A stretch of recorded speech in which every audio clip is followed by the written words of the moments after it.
Good morning, all of you. Good morning, sir. Good morning, sir. Good morning, sir. Good morning, sir. In today's class, we will discuss. Yesterday, we have discussed about the surface of the heart.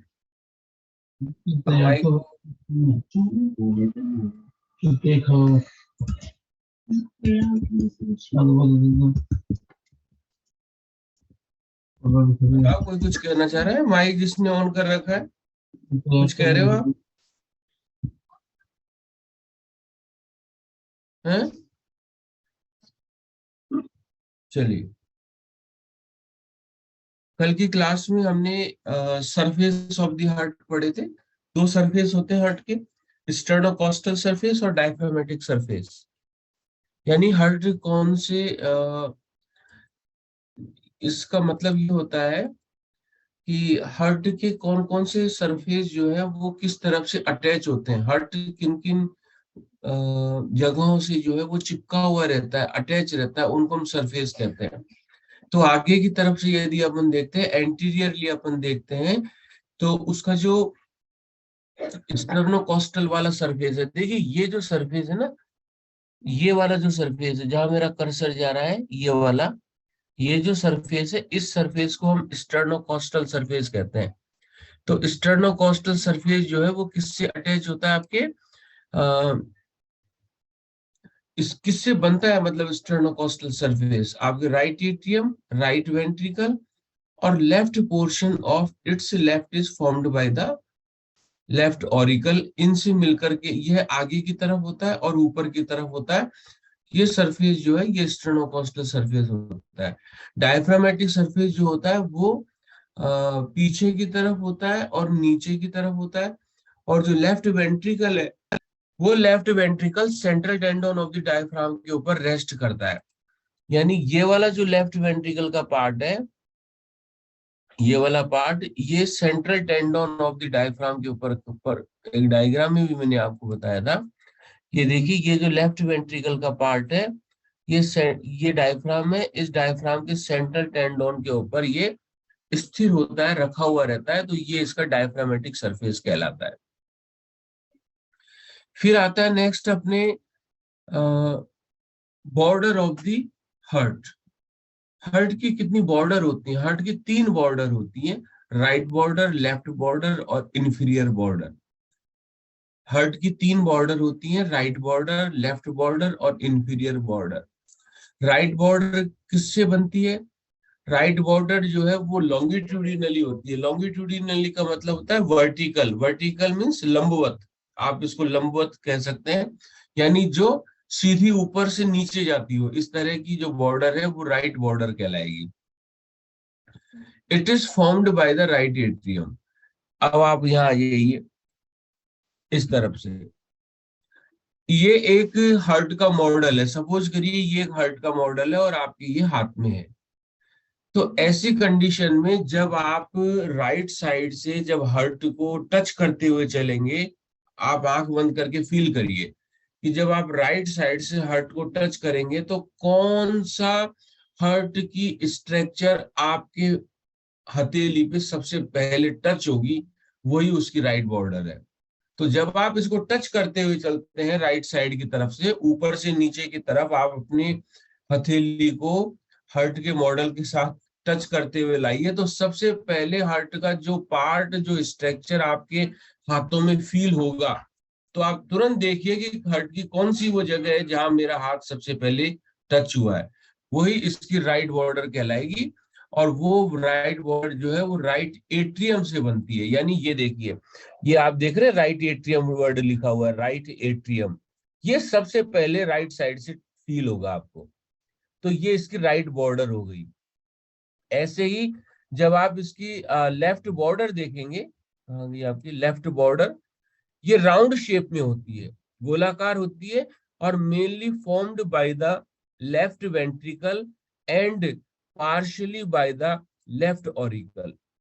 Left ventricle और left auricle मिलकर के जो है वो इसकी left side की boundary बनाते हैं। देखिए ये आपका लेफ्ट ऑरिकल है, ये जो आप हिस्सा देख रहे हैं ये लेफ्ट ऑरिकल है, और ये वाला जो हिस्सा है ये आपका लेफ्ट वेंट्रिकल है। तो जब आप इसको वही सेम, जब आप अपनी हथेली को ऊपर से नीचे की तरफ लाएंगे लेफ्ट साइड में, तो आप सबसे पहले जो आपकी जो स्ट्रक्चर या जो पार्ट हर्ट का लेफ्ट साइड में आपको टच होता है, फील होता है, वही उसकी लेफ्ट बॉर्डर बना रही है। तो कहने का मतलब 95% लेफ्ट बॉर्डर का फॉर्मेशन लेफ्ट वेंट्रिकल से होता है। ओनली पार्शियली, पार्शियली का मतलब only some percentage of amount, लगभग 5% अमाउंट लेफ्ट वेंट्रिकल बॉर्डर का फॉर्मेशन बनाने में लेफ्ट एट्रियम का ऑरिकल जो है वो भी उसका अपना कंट्रीब्यूशन करता है। देखिए एक वर्ड आएगा आपके बार बार, जैसे लेफ्ट ऑरिकल और लेफ्ट एट्रियम, राइट ऑरिकल और राइट एट्रियम, तो दोनों में फर्क है, आप ध्यान रखिएगा। वो फर्क क्या है वो मैं आपको समझाऊंगा, ठीक है। तो यहाँ सिर्फ आप ऑरिकल की बात करिए, लेफ्ट एट्रियम की बात मत करिए, सिर्फ लेफ्ट ऑरिकल की बात करिए। तो लेफ्ट ऑरिकल पार्शियली और कंप्लीटली लेफ्ट वेंट्रिकल जो है वो left border of the heart का फॉर्मेशन करते हैं। और उसके बाद थर्ड नंबर की जो बॉर्डर है वो है इंफीरियर बॉर्डर। ये हॉरिजॉन्टल फॉर्म में होती है। हॉरिजॉन्टल आप समझते हैं ना, ट्रांसवर्स वाली जो है वो हॉरिजॉन्टल फॉर्म है, and it is formed by the right ventricle and cardiac apex. अब आप देखिए यहाँ पे ये नीचे नीचे ये अपेक्स पार्ट है, और ये वाला जो पोर्शन है ये आपका राइट वेंट्रिकल है।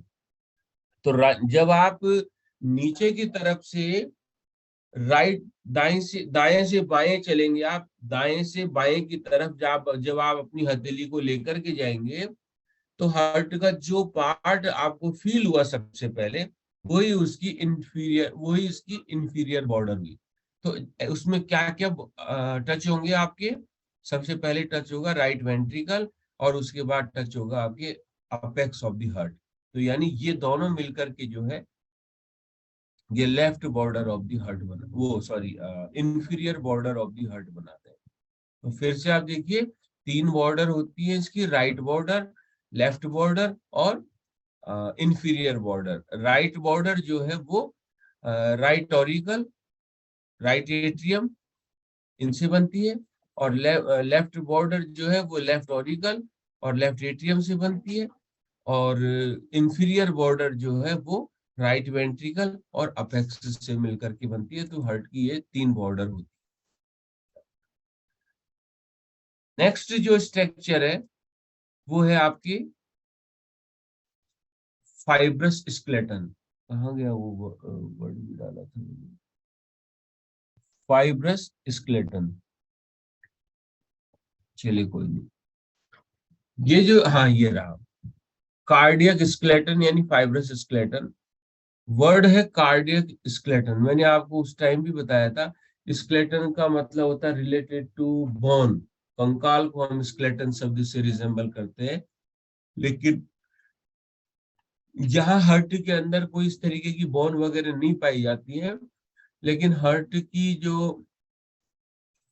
जो वाल होते हैं, इन वालों के अंदर डेंस फाइब्रस टिश्यू, डेंस का मतलब होता है स्ट्रॉन्ग, पावरफुल, मजबूत फाइब्रस टिश्यू की कवरिंग्स जो है वो हार्ट के अंदर पाई जाती हैं, जिनको हम कार्डियक स्केलेटन के नाम से जानते हैं।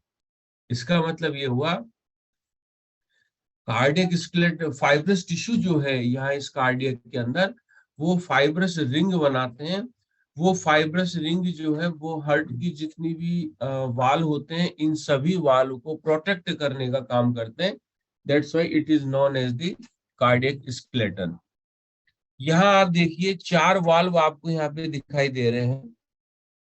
ये ये जो वाल्व है आपकी ट्राइकस्पिड वाल्व है। देखिए आप इसमें तीन कस्प आपको दिखाई दे रहे हैं। There are three cusp in this valve, that's why it is known as tricuspid, यानी त्रिकपाटीय वाल्व कहते हैं आप इसको हिंदी में। तीन कपाट यानी तीन दरवाजों से मिलकर के बनता है, तो इसलिए इसको आप त्रिकपाटीय यानी ट्राइकस्पिड कहते हैं आप इसको। तो ये ट्राइकस्पिड वाल्व है, ये बाइकस्पिड वाल्व है। इसके दो ही कपाट है ओनली। इसलिए आप इसको बाइकस्पिड वाल्व कह सकते हैं। और ये बाइकस्पिड वाल्व जो है इसको आप मिट्रल वाल्व भी कहते हैं। ये वाला जो वाल्व है इसको अयोटिक वाल्व कहते हैं, ये वाला जो वाल्व है इसको पल्मोनरी वाल्व कहते हैं। इन सभी वाल्व को जब हार्ट इतनी प्रेशर से ब्लड को पंप करता है तो ये सारे वाल्व तो हवा में उछल जाएंगे। ये सारे वाल्व हवा में एकदम से, जैसे आंधी तूफान आते हैं तो पतंग वतंग सब उड़ जाती हैं, वैसे ये वाल्व उड़ जाएंगे इतने प्रेशर से। तो लेकिन ऐसा नहीं हो पाता, बिकॉज इन सभी वाल्व को अंदर से इंटरकनेक्ट जो है वो फाइब्रस रिंग के द्वारा किया जाता है।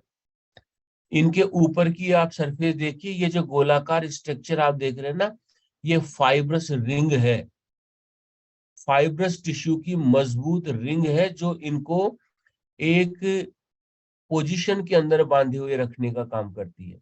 एक तो ये फाइब्रस रिंग है, और यहाँ इन सभी के बीच में आप देखिए, जैसे आपके ये ट्राइकस्पिड वाल्व है, ये बाइकस्पिड वाल्व है, इन दोनों के बीच में जो है ये फाइब्रस रिंग, मजबूत लिगामेंट्स आपको दिखाई दे रहा है, ये देखिए आप। तो ये आपस में इंटरकनेक्टेड होते हैं, एक दूसरे से जुड़े हुए। यहाँ पे भी आप देखिए, यहाँ पे भी आपको फाइब्रस रिंग नीचे की तरफ दिखाई दे रही है।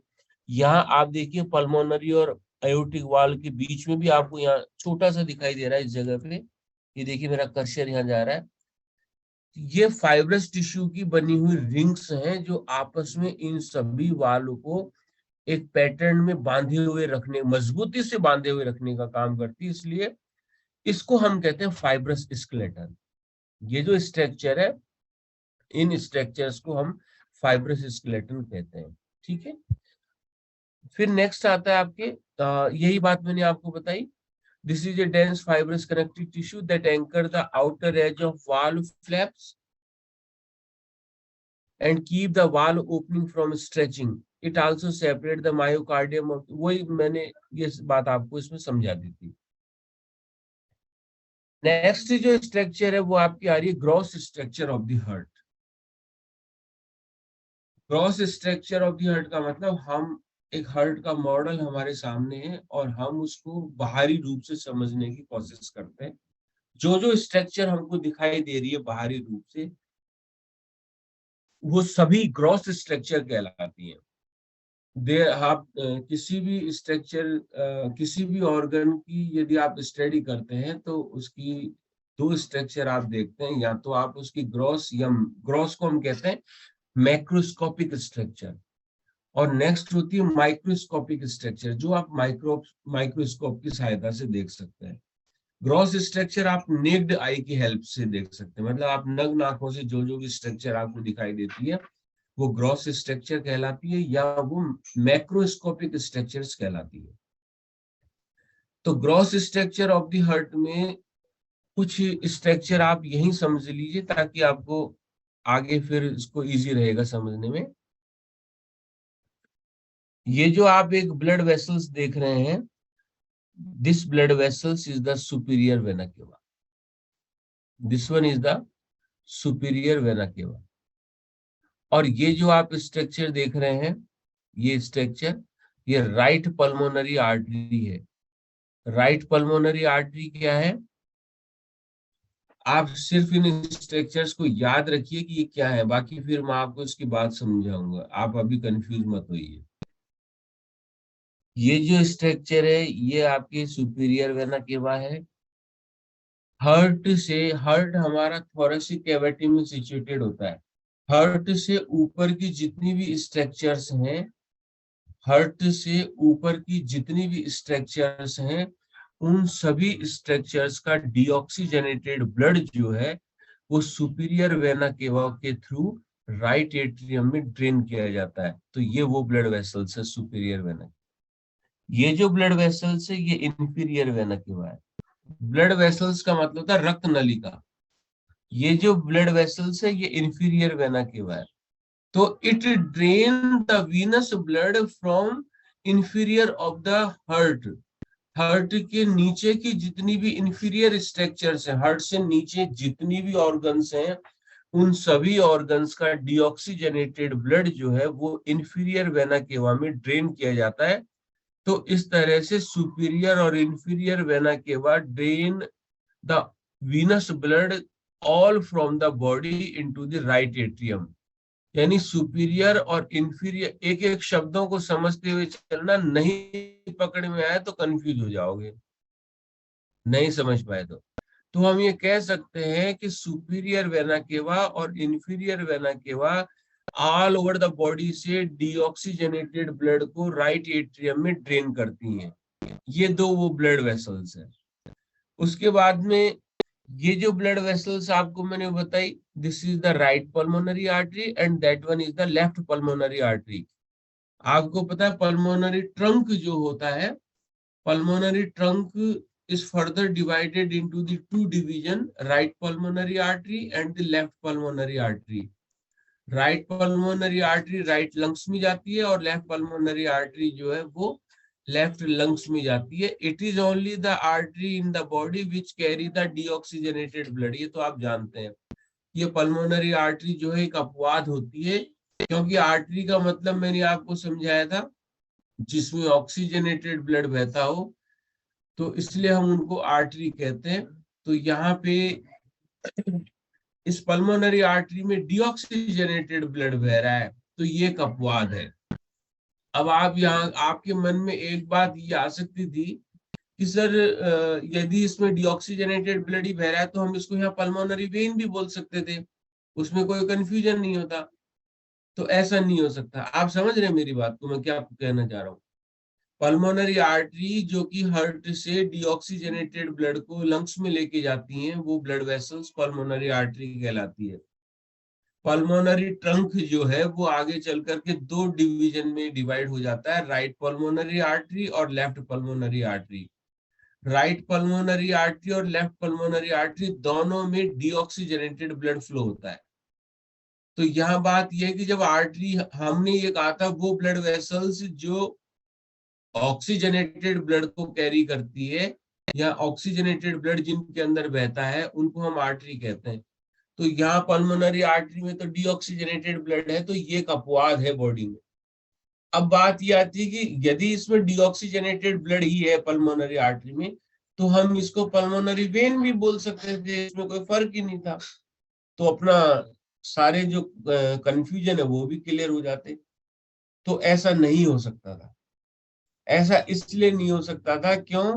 क्योंकि आर्टरी की जो मेन डेफिनेशन है आप उसको याद कीजिए, the blood vessels which carry the blood away from the heart. Heart से ब्लड को दूर ले जाने वाली जो नलिकाएं होती हैं वो सभी आर्टरी होती है। इसलिए आपको पल्मोनरी आर्टरी ही बोलना पड़ेगा। इट डज नॉट मैटर कि उसमें ऑक्सीजनेटेड ब्लड है कि उसमें डीऑक्सीजनेटेड ब्लड है।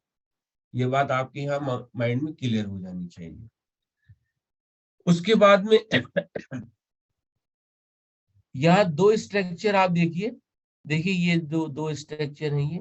ये पल्मोनरी वेन है और ये पल्मोनरी वेन है। तो यानी फ्रॉम ईच लंग्स दो दो पल्मोनरी वेन जो है वो ऑक्सीजनेटेड ब्लड को लेकर के आती हैं। कहाँ पे? लेफ्ट एट्रियम में। अब ये सब मैं आपको समझाऊंगा उस समय लेफ्ट एट्रियम में। खाली जो जो स्ट्रक्चर हमें बाहर से दिखाई दे रही है वो हम देखना चाह रहे हैं वो क्या है। आप इस डायग्राम में ही देखिए, आर्टरी जो होती है वो हमेशा रेड कलर से डिनोट की जाती हैं और वेन जो है वो हमेशा ब्लू कलर में होती है। लेकिन यहाँ जो पल्मोनरी आर्टरी है वो ब्लू कलर में है, क्यों? डीऑक्सीजनेटेड ब्लड है। और यहाँ पल्मोनरी वेन जो ब्लू में होनी चाहिए यहाँ पे रेड है, क्यों? क्योंकि ये इसमें ऑक्सीजनेटेड ब्लड है। तो पल्मोनरी आर्टरी भी अपवाद है और पल्मोनरी वेन भी अपवाद है। वेन में डीऑक्सीजनेटेड ब्लड फ्लो होता है, लेकिन पल्मोनरी वेन जो है एकमात्र वेन है जिसके अंदर ऑक्सीजनेटेड ब्लड फ्लो हो रहा है। तो यहाँ पे ये थोड़ा आप ध्यान रखिएगा। ये जो आप स्ट्रक्चर देख रहे हैं, ये जो आप स्ट्रक्चर देख रहे हैं इसको हम ऑरिकल्स कहते हैं। ये राइट ऑरिकल है और इधर का ये लेफ्ट ऑरिकल है, ध्यान रखिएगा। अब 1 मिनट में वीडियो ऑन कर लूं।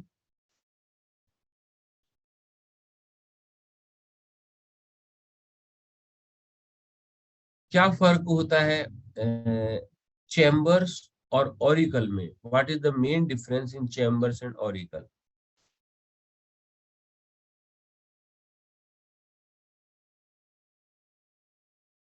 देखिए, ये ये एक चैम्बर है, ये दोनों हाथ मिल करके ये एक चैम्बर बना रहे हैं इस तरह से।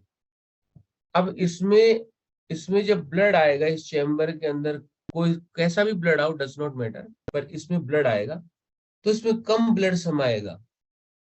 लेकिन मैंने इस स्ट्रक्चर को थोड़ा सा यूं घुमा दिया, इसकी वजह यों की बजाय यों, तो अब इसमें ज्यादा अमाउंट में ब्लड आ जाएगा। तो सेम ये जो प्रोट्रूड पार्ट हुआ, ये जो उभरा हुआ पार्ट हुआ, ये ऑरिकल कहलाता है। और अंदर जो खाली जगह बनी, ये चैम्बर्स कहलाएगी। तो ये जो डॉम शेप स्ट्रक्चर आप देख रहे हैं यहाँ पे, ये जो डॉम शेप स्ट्रक्चर है, ये ऑरिकल कहलाता है। ऑरिकल की डिजाइन जो है वो इस फॉर्म में होती है, ऐसे नहीं होती है ऑरिकल। ऑरिकल ऐसे होते हैं ताकि ज्यादा से ज्यादा जगह बन सके चैम्बर्स के अंदर, और ज्यादा अमाउंट में ब्लड जो है वो उसमें स्टोर हो सके या उसमें समा सके। इनको हम ऑरिकल्स कहते हैं। तो ऑरिकल आप समझ में गए, ऑरिकल जो है वो प्रोट्रूड फॉर्म होती है किसी भी चैम्बर की, है ये चैम्बर का ही पार्ट। आप राइट एट्रियम की बात करेंगे तो राइट एट्रियम में राइट एट्रियम बोल दीजिए, लेकिन आप उसमें एग्जैक्टली बोलेंगे तो उसकी जो प्रोट्रूड उभरा हुआ जो हिस्सा आपको दिखाई देगा वो ऑरिकल कहलाता है। ऐसे लेफ्ट जो एट्रियम है उसके अंदर भी ऑरिकल प्रेजेंट होता है। ठीक है, नेक्स्ट आप आइए।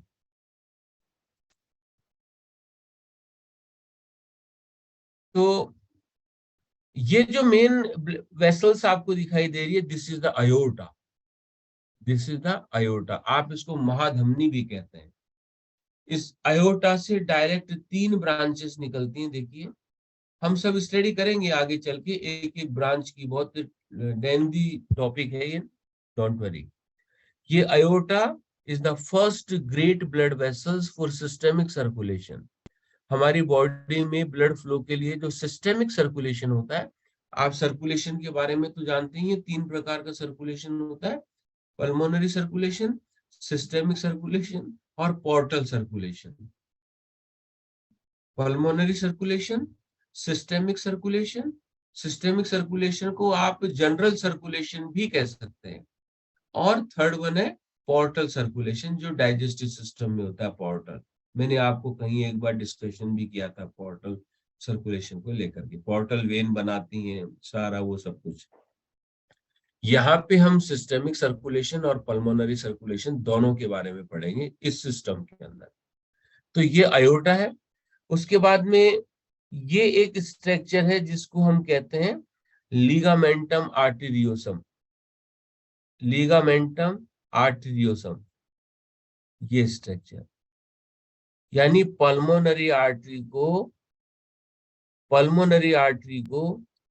पल्मोनरी वेन के साथ में इंटरकनेक्ट करने के लिए जो लीगामेंट होते हैं उसको हम लीगामेंटम आर्टेरियोसम कहते हैं। जानते हो आप ये लीगामेंटम आर्टेरियोसम क्या है? कोई जानता है आप? लीगामेंटम आर्टेरियोसम क्या होता है?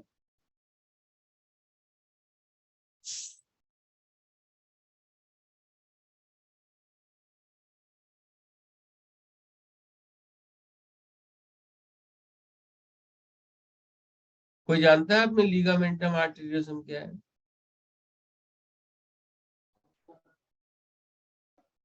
चलिए सर कोई बात एरोटिक आर्क को ये होल्ड करके रखे। नहीं, नहीं। लीगामेंटम आर्टेरियोसम के बारे में अपन डिस्कशन जो है वो 3-4 स्लाइड के बाद में करेंगे। और स्लाइड है, पूरा डिस्क्रिप्शन है इसका, लिगामेंटम आर्टेरियोसम का, ठीक है ना। अभी यहाँ नहीं बताएंगे, आप सिर्फ इतना सा यहाँ याद रखिए कि लिगामेंटम आर्टेरियोसम एक ब्लड वेसल्स है, बस सिर्फ ये ध्यान रखिए, है ना। चलिए, फिर उसके बाद में नेक्स्ट आपके आ जाता है, ये जो है ये कार्डियक फैट कहलाती है। येलो कलर की जो स्ट्रक्चर्स है ये कार्डियक फैट है। अब ये फैट जो है ये ऊपर डिपॉजिट हो जाए तो इंसुलेटिंग का काम करती है। फैट का काम क्या होता है? इंसुलेटिंग का काम होता है।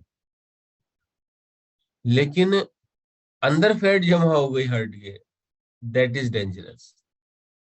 ये ब्लड वेसल्स हैं, आर्टीरियल ब्लड वेसल्स हैं, ये वेन है जो हार्ट को ऑक्सीजन ब्लड सप्लाई करती है, और डीऑक्सीजनेटेड ब्लड जो है वो हार्ट के अंदर ही वापस ड्रेन कर दिया जाता है।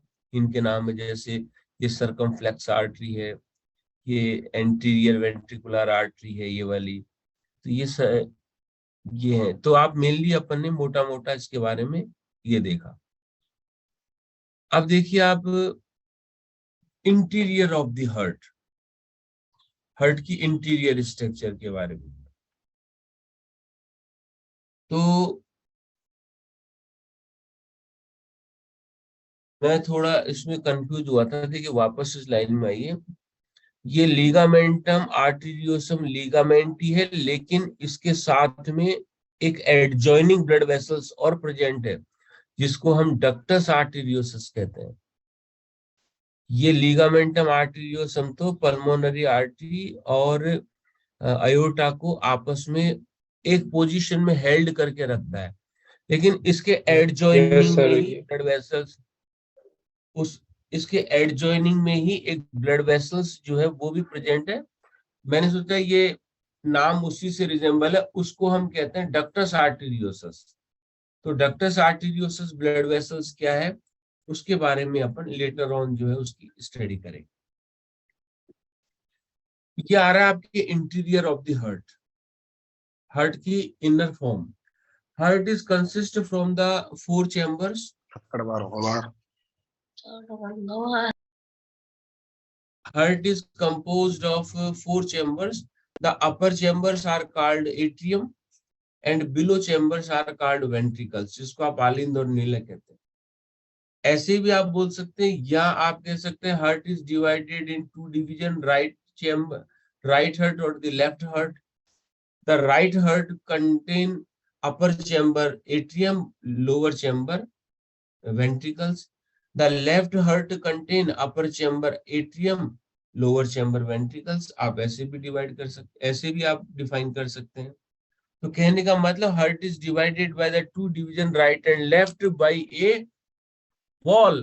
This wall is known as the septum.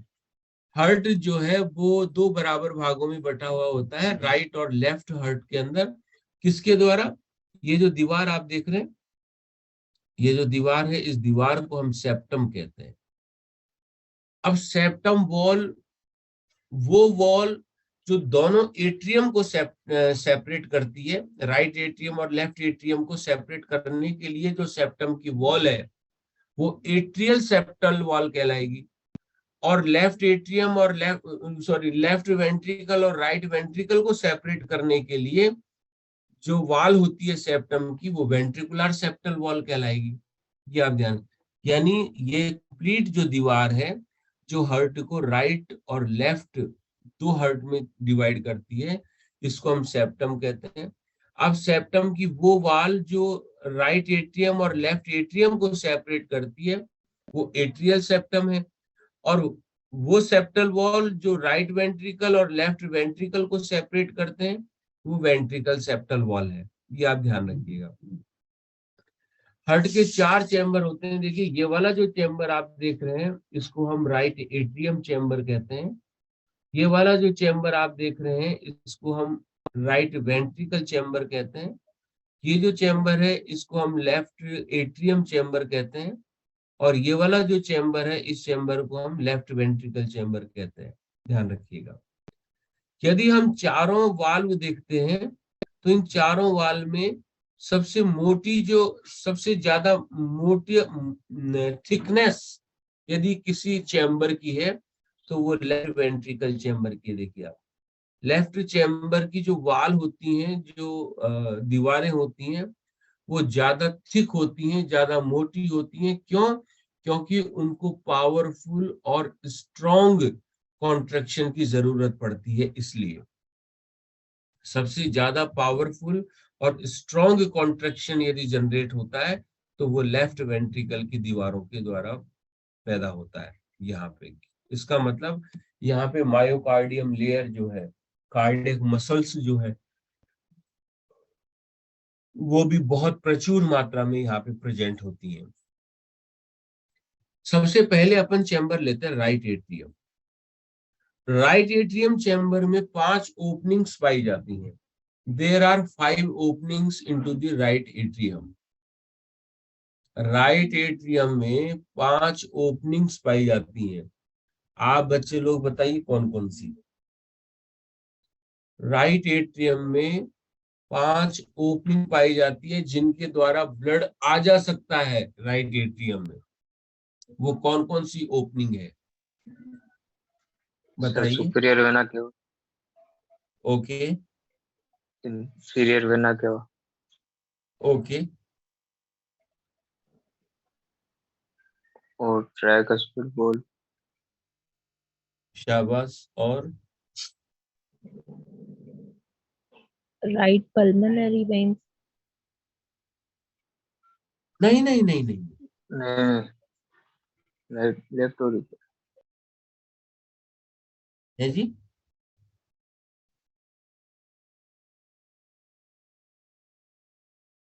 तीन आपने बताई। सुपीरियर वेना केवा जो हार्ट से ऊपर का डीऑक्सीजनेटेड ब्लड लेके राइट एट्रियम में आता है। इंफीरियर वेना केवा जो हार्ट से नीचे की जो स्ट्रक्चर्स है उनका डीऑक्सीजनेटेड ब्लड लेकर के राइट एट्रियम में आता है। तीसरा आपने बताया ट्राइकस्पिड वाल्व, यानी कि राइट एट्रियम और राइट वेंट्रिकल के बीच में जो वाल्व प्रेजेंट होता है उसको हम ट्राइकस्पिड वाल्व कहते हैं, और वहां से ब्लड राइट एट्रियम से राइट वेंट्रिकल में आता है। ये आपने 3 ओपनिंग बता दी, और इसके अलावा 2 ओपनिंग और कह रहा हूं मैं आपसे। लेफ्ट और आर्टरी है जी। लेफ्ट पल्मोनरी आर्टरी, नहीं नहीं नहीं Sir, Eustachian valve. नो।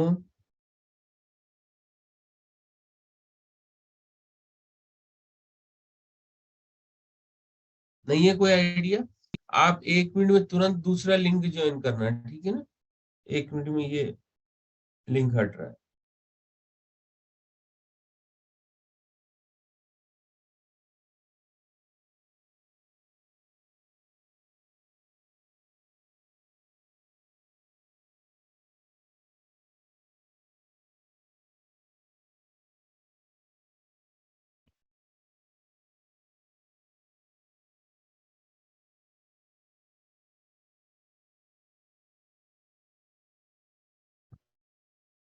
वरना